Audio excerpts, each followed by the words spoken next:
আজকে আমি আর যারা যাচ্ছি একটা বিয়ে বাড়িতে। বাড়ি থেকে 100 টাকা দিয়েছে বিয়ে বাড়িতে দেওয়ার জন্য। যারা বলছে ওই টাকা সে দেবেই না, ফ্রিতেই খাবে। বেলডাঙায় টোটোর জন্য দীর্ঘ অপেক্ষা করার পর তা পেলাম। বিরক্ত যারা হঠাৎ হলো খুশি, খাওয়ার জন্য তর সইছে না যারা। প্যান্ডেলে ঢুকেই খাবো খাবো করছিল। তার মধ্যেই এক কচি বাচ্চা কিনলে জলের বোতল দেখে বলছে, বোতলটা কি কিনলে?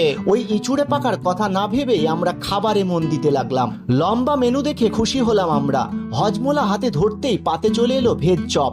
বেশি করে ফ্রাইড রাইস আর চিলি চিকেন খেয়ে আমার অবস্থা শেষ। ভাবলাম এখনই তো পেট ভর্তি, আর খাবো কি করে।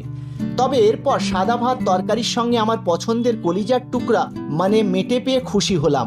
খাসির মাংস পেয়ে বেজায় খুশি যারা, আর আমিও তাই। এরপর আমি তো অবাক, একটা দুটো নয়, পরপর 4 রকম মিষ্টি চলে এলো পাতে। তারপর দই পাঁপড় চাটনিও দিল।